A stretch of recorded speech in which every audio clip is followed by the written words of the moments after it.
Welcome back to another episode of Inside SFPS. My name is Cody Donarski, Public Information Officer with Santa Fe Public Schools, and today I'm joined by a very special guest. Today I am joined by board member Dr. Carmen Gonzales. Dr. Gonzales, how are you today? I'm really well. Thank you. Of course. Thank you for joining me today. So I'm really excited about this.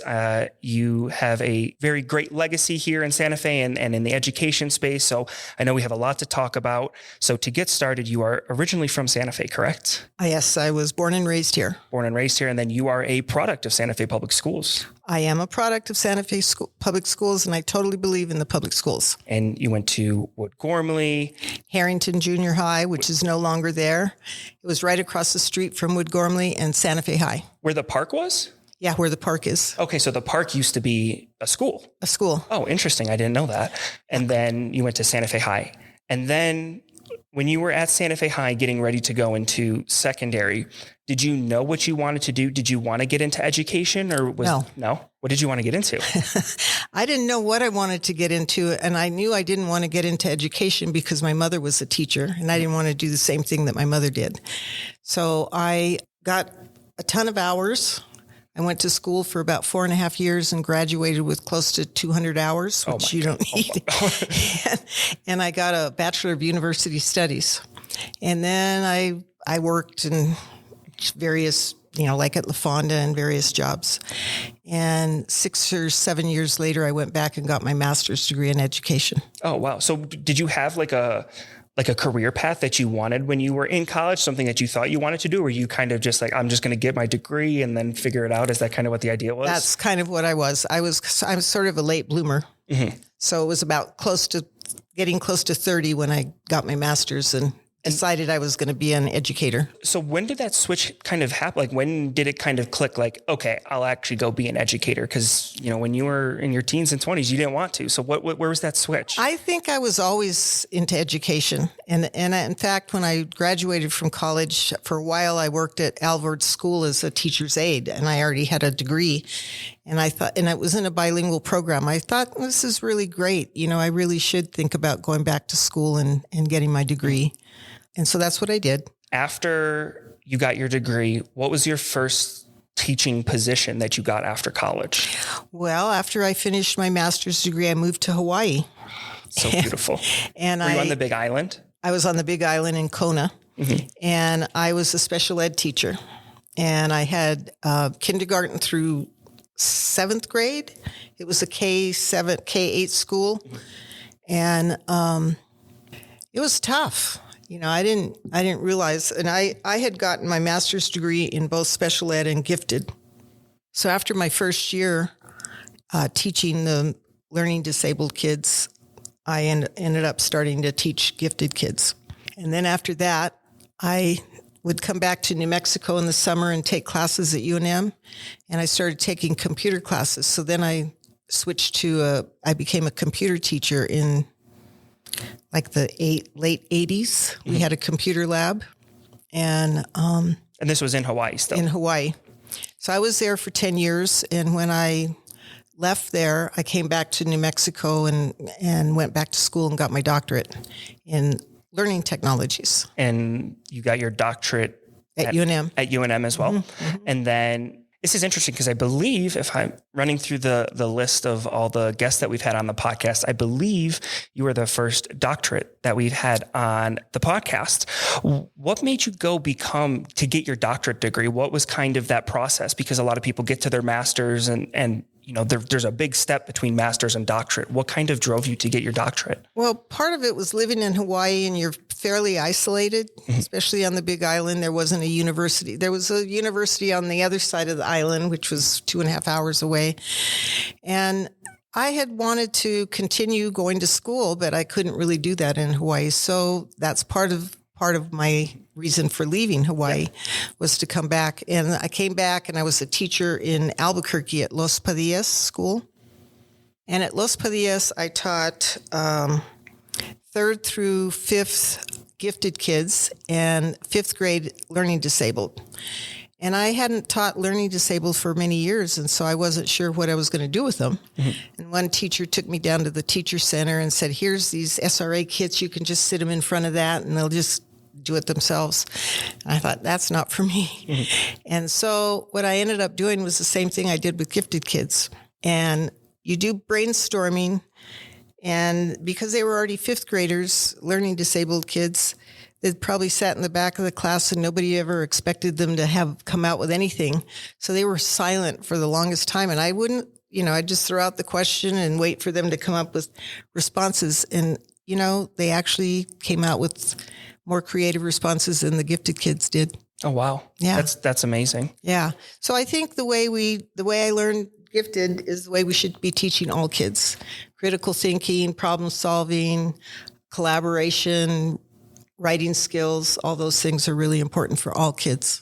And I feel like a lot of those align with, I know one of your big initiatives on the board and something that you've been very passionate about is the college and career technical education. I know it was CTE, career technical or college, Career technical education. Yeah, now it's college and career, which I believe so heavily in because there's not just one path for all kids. So talk a little bit about why you are so passionate about the college and career technical education path. Well, part of it goes back to that way that I learned to teach and think everybody should be learning that way. Problem-based learning is very compatible with career and technical education. And I just think that the way we're teaching high school, especially, even middle school, is not that appropriate anymore for the kind of students that we have. And so I thought if we were to promote college, career, and technical education that, they have a great program at Capital, I believe. It's the Biomed? Yeah. The Biomed pathway. Biomed pathways. And kids graduate from that program and they become phlebotomists. Mm-hmm. Or they go on to college and go on to medical school. Yeah. So the idea of getting, back in my day, it was vocational education. Yeah. So you just got the trades. You didn't get the academics. And I feel like the academics are really important for everybody and no matter what you go into. So I like the idea of getting the academics and the trade at the same time. Yeah. And I think what is very interesting to me, and it's something that I've seen being on kind of the communication side, is when conversations about this occasionally come up, it's, well, this is not how we did it in my day, or, kids these days are getting it. I take offense to that because things change. Because when you went to school, it's different than when my parents went to school. And then it's when my parents went to school, it's different than when I went to school. And even I graduated in 2012. And so I'm coming up on 10 years from when I graduated high school. Even that 10 years from when I graduated high school to now, kids are completely different. And if we taught them the way that we taught my parents, we've made no progress from 1980 to 2022, 40 years. Right. Well, when I was at New Mexico State, I was at one time I was the vice provost for distance ed, and I grew the programs from four programs to 38 up to PhD level. But the president at the time said, "I don't know why we need distance ed programs. We didn't have," and he was about 20 years older than me. Mm-hmm. We didn't have distance ed programs when I was in school. I wanted to say, what did you have, smoke signals? Sending out puffs? I didn't say that.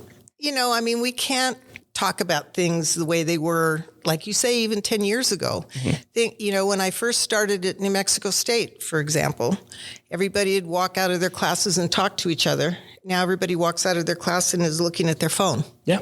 And even we give out we're 1-to-1 district with devices, iPads, I think K2, and then 3 through 12, every kid has a laptop. When I was in high school, we still had cows, computer on wheels. They would wheel in 25 computers. We'd pull them out, work on them for class, and then we'd put them back and wheel them to the next classroom.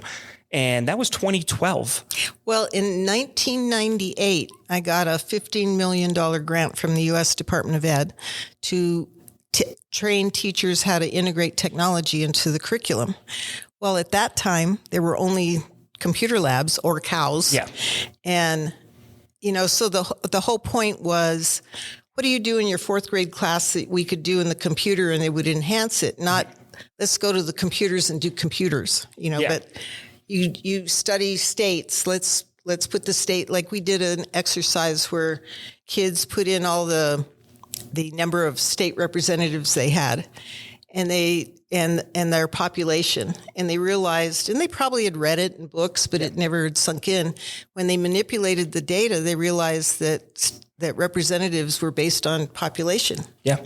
And that's the easy answer too to, I didn't have this when I was in school. Well, computers didn't exist, and computers now are a tool. And I struggle with my daughter a little bit because as much as, everyone's like, oh, don't get them in front of a TV and all these programs and screens and whatever. There's so much educational stuff. She learned so much from watching these shows, and she says words. Her first words were shows that she was repeating on a TV, not words that I was trying to get her to say. Mm-hmm. She was watching, and there's so much good information out there that it's just a completely different way. And I love eco. Eco is so great for me to see the woodworking, the welding, the hands-on learning, the way that those kids are learning and it applying their real world. And it's a lot of them end up taking what they're learning in high school, walking out, they walk across that stage, and then they walk right into a career. Right. And that's essentially the end goal for all of us. You go to college for 4 years, but you don't stay in college for the rest of your life. Right. You go and get a career. These kids are just walking out of high school into a career. And I think that's the best. And one of the things that I really, part of why I really want the academic piece too, because these kids, before, kids used to walk out of high school and get a job, say in construction, a male. Yeah. Well, they make pretty good money at 18 or 19, but they pretty much make that same amount of money when 20 years later. The growth isn't there. You come out entry level, you're really high, but the growth over 20 years isn't as great as some of like the other pathways. So if they have some academic experience behind them and they decide to go back to school or do something a little different, they have that ability to do that. And that's why I'm really excited about the work-based learning program that we're doing here. And I've been doing a little bit more in the last couple of days. We had an interview with the New Mexican. By the time this comes out, the article may or may not be out. But it's just really cool to see these kids because I remember, it was probably 5 years ago, I saw something on social media it was a job posting, and it listed all the qualifications, and it said, it was like a entry-level position, master's degree required, 3 to 5 years of experience, $15 an hour. That is shameful. The irony of it is they want you to come out of college with 3 to 5 years of experience, but no one will hire you unless you have experience. So how do you get experience if no one's going to take the chance on you to get the experience? And that's why the work-based learning program is so fantastic, because we have 20 plus kids that are working with the hoteliers around Santa Fe as interns interns, and they're getting on the job experience. They are working with them, and Jose, who is overseeing the work-based learning program, they get weekly evaluations submitted by the GMs of this. And one of the students who was at La Fonda, the last sentence on this, and it's incredible. He is so amazing. He will be our GM one day. Wow. And that is very powerful. And when you see that out of a 16 or 17-year-old, they're already steps ahead of where they could have been had they not been in this program. I am just so ecstatic about it. And this is the program they're doing with the hoteliers. Deputy Superintendent Yonda Wagner had students working in the transportation bus garage, and they're not just sweeping floors. And they were doing stuff with the food services as well, right? Student nutrition. Yep. We had one student who was helping serve lunch at Capitol, if I remember correctly. And, it's not your typical internship of run and go get coffee or sweep the floors or, they're actually learning on the job. The students who are working in hospitality are working with customers.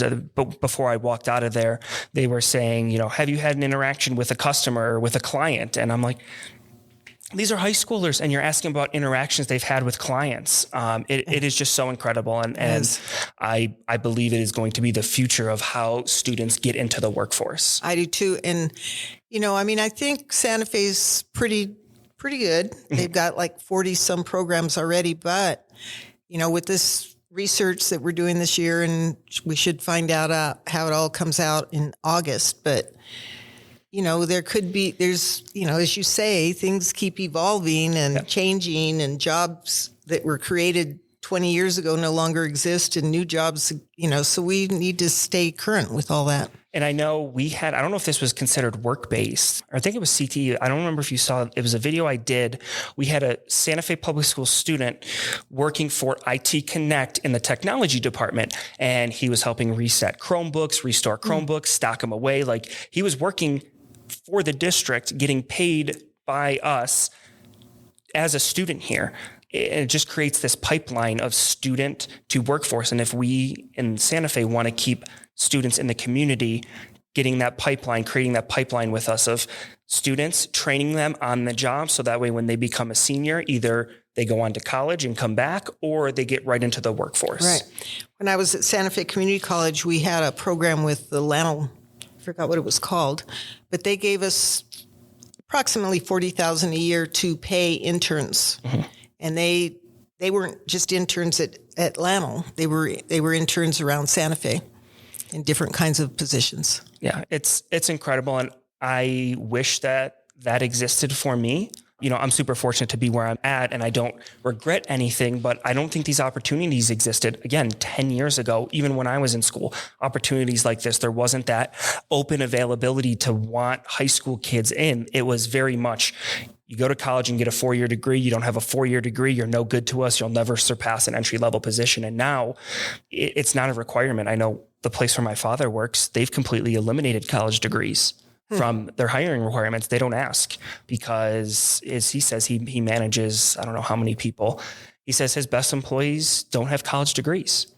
Yeah, I mean, it depends on what you're going to go into. The career definitely makes a huge difference. I don't want to go to a doctor who doesn't have a college degree. Yeah, no, absolutely. And I think when I say this, it's some of these positions that, like a cashier at McDonald's, they want a 4-year bachelor degree. Like that doesn't make sense. Obviously, a doctor or a lawyer or an engineer. I don't want the bridge I'm driving over to crumble because you used like Poly Bridge, a game, and that's how you learned how to build bridges. Like I get that. But for a lot of these positions, I mean, even the work that I do in social media, you could go to school, or the work-based learning, work with someone, work with a marketing agency and learn from them, learn on the job.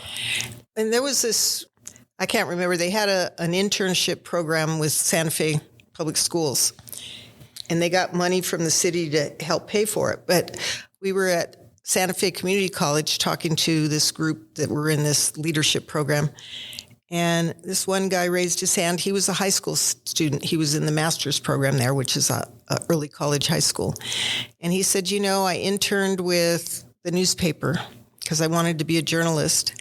After I interned there, I decided I do not want to be a journalist. So it can work both ways. It can be really good. You can find out what you don't want to do, or it helps you hone in, because I think of like culinary students who might be working in hospitality. So the students who are working the back end of in the hotel, basically mass producing meals and stuff like that. Maybe they don't want to be in hospitality. Maybe they realize, I want to work in a small boutique restaurant, or I don't like cooking, I like baking. Mm-hmm. So they know to focus on baking. It also gives them clarity. If this is the field I want, this is where I need to go to specialize or focus my attention. So I can't say enough. I could talk about this for hours, and I know that there's so much more to dig into, but you've mentioned it a few times. So after you got your doctorate, you became a professor. Mm-hmm. And were you at State too? I was at New Mexico State. Mm-hmm. I was there for 17 years, I believe. Oh, wow. I was a faculty member for 8 years. And then I got that $15 million grant, and I was the director of that. We had like 100 teachers from around the state that conducted the workshops for the teachers, and we probably trained about 20,000 teachers. But like I said, it was we were way ahead of our time. Yeah, absolutely. And there were a few teachers that I just went through this whole pandemic thing that said, thank God we were in RETA, and RETA stood for Regional Educational Technology Assistance. Okay. But most of the people that were probably in RETA are retired. Mm-hmm. Well, you guys worked hard. But you kind of set the foundation for where we're at now. I mean, this was in the mid to early or late 90s, somewhere in the 90s. 2000s. Yeah. So like that kind of set the foundation where now every student that walks through our doors has a device, and that doesn't happen everywhere either. You know, I was an early proponent of technology in education, and I still am, but it needs to be appropriate. And we have gone off the deep end, I feel, in technology. And I see all this stuff about boycotting books or, you know, not having certain books in the classroom or whatever. Yeah. But what kids have access to on their phones, on their tablets, is a lot worse than Tom Sawyer or Adventures of Huckleberry Finn. Like there is much worse. I mean, you open Twitter or Facebook or TikTok or any of those, and there's great resources out there. Things out there, and there's the good and the bad. And I've deleted my own social media for my own mental health and mental well-being, but the stuff that you see on social media is worse than anything you'd see in a book. Yeah. Some books. And, you know, people, because they don't see a person's reaction to whatever they're saying, can say really nasty things because you're not going to really see how that person reacts. So I'm still into media and into technology, but we really need to rein it in and teach media literacy. I think media literacy is really important now. And that's something I hate to keep going back to the work-based learning, but it just because you're talking about like the media literacy and especially like with social media and the stuff, that's something that group is doing, is working on curating your social media profiles, being conscious of what you're posting, how you're posting it, because what you post today may not be the best look in 10 years from now. So being aware of your social media presence, that's becoming a professional now, is your social media. And businesses don't care if it was when you were 16 years old in 2011, like it still comes back to reflect. Oh, absolutely. You see that a lot in the politicians who did blackface or something when they were in college. Yeah, but I love that that's being taught, especially like with the work-based learning and becoming a professional, learning how to curate your social media profile. A few of the other things that I wanted to make sure we brought up was anyone who recognizes Dr. Gonzalez's last name may recognize that it matches up with the name of Gonzales Community School. And Gonzales Community School was named after your father, if I remember correctly. Talk a little bit about his work and you know, he has a school named after him. So obviously a little bit of his legacy. So my dad was an attorney here in Santa Fe. He was blind, and he was quite a character in the town of Santa Fe. Gonzales Road is also named after him, and I believe both the school and the road, he was on the school board. And I think at that time, either when you retired from the school board, if a school came up to be named, they would name him after, because that was with La de Goite, with a bunch of school, Ortiz. He was my 7th grade social studies teacher, Eddie Ortiz. Wow. Oh, wow. Yeah. And that's funny. I've actually been digging. I'm working on a campaign and I wanted to look in the history of names. So you just answered like 3 schools that I didn't know where the names came from. Yeah. So they were previous board members. Yeah.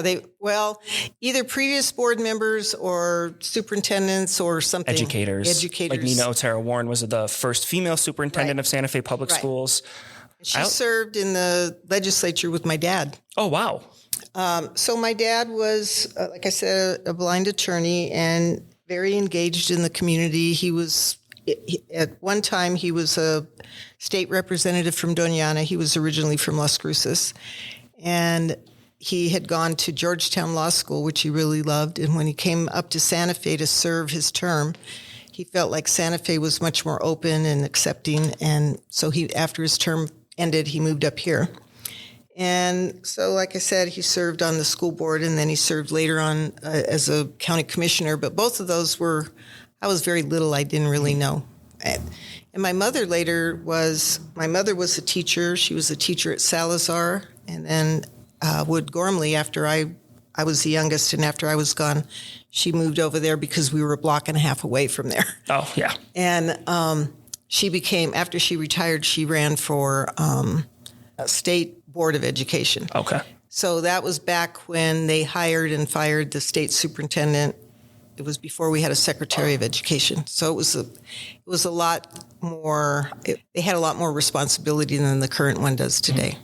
Was your father being on the board and your mom running, is that how you kind of wanted to run for the board, or how did you want to get involved with the board? I believe that, they were my role models, right? And they were very engaged in their community. And so when I retired from Santa Fe Community College, I was on several boards, communities and schools. I'm still on the Santa Fe Community College Foundation Board.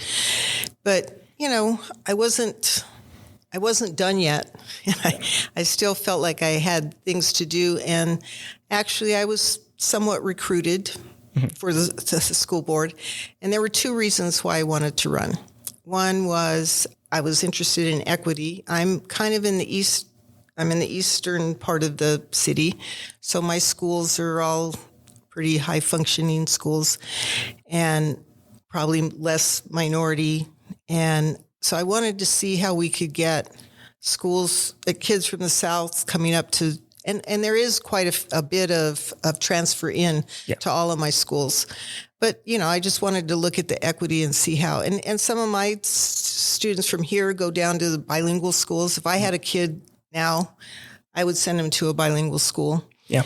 So it was really those two things, the equity, and I just felt I still had something to give, and I felt like I wanted to try and do that. Now, running for office is not that much fun. Yeah, I would guess that it's not. And actually, that's not exactly true. The only thing that wasn't fun was calling people up and asking them for money. The forums, the door knocking, all of that was fine. I enjoyed it, even talking to people. I think that's been my favorite part about being in my position, is just getting out and talking to the people. And you and I have always had really great conversations. You're such an approachable person and always open to talk. And I remember we sat down for dinner at one of the functions and we had a fantastic conversation. And I walked away and I was just like, such a fabulous human being. And I just really enjoyed the conversation that we had. And that's why I think, you were obviously voted onto the board. And see, part of my thing too is that I'm an educator, and I have been for 40 some years. I've got a doctorate in it. I've taught teachers how to be teachers, all of that stuff. So I wanted to be really careful that I'm not a know-it-all on the board, and that I don't, lord everything over people. Which I would say, and, even if the microphones weren't on, I would tell you that you definitely don't come off like that. And I think it brings a perspective and nothing against the other board members, but I think you are the only educator. Yeah. The other ones are current moms in the district, which is a beautiful voice to have, but having the voice of an educator, a previous educator, is also, I think that's why we have a board and why we have multiple people, because it brings different voices, different personalities, different backgrounds, different everything to it. I'm sort of hoping that, and I really appreciate the three mothers that are on there, because they all have kids that are currently in school. I had a kid that went through public schools as well, but he's now in his 30s. I appreciate the three mothers, and I really did appreciate having Lorraine Price on there as another educator. So we were the two educators. So in a lot of ways, I would really like to maybe see another educator, retired educator, get on the board, but I'm not sure that will happen. But we do need somebody that really cares about education and is not just looking for a stepping stone to. And if you are listening to this and you live in the District 4 boundaries, I believe you have until July 18th, 2022. So if you're listening to this in 23 and beyond, this is no longer a relevant piece of information. But if you are listening to this and it is before July 18th, 2022, and you live within District 4, if you head to the website, sfps.info, on the homepage, there is a button, I think it's called Board of Ed Information, that will take you to the vacancy page, and it lines out all the details, if you live in District 4, what you need, the application, all the information you need if you are interested in running the board, because we do have a vacancy in District 4. So I just want to put that out there. The other thing I want to mention is I heard that you just became a grandmother recently. I did. I became a grandmother on February 11th. Congratulations. And not only that, my granddaughter lives only an hour away. So we get to see her at least once a week. Oh, that's fantastic. Yeah. My in-laws live very close, so they get to see my daughter. My parents live back home in Buffalo, so they only get to see her once or twice a year. So hopefully when my parents retire, they can move out here and be closer to us and my daughter. So thank you so much for joining me. I really appreciate it. This was a fantastic conversation, and I really enjoyed it. The last question I have to end the podcast is, what was the best piece of advice or guidance that you have ever received from a teacher? I think I told you earlier, I was often the teacher's pet, and I'm not exactly sure why, but I did have one math teacher in high school, and it was Algebra 2, and I was not doing really well in it, and he helped me. And he said, you could be anything you want. You just have to apply yourself. So I have applied myself over and over again.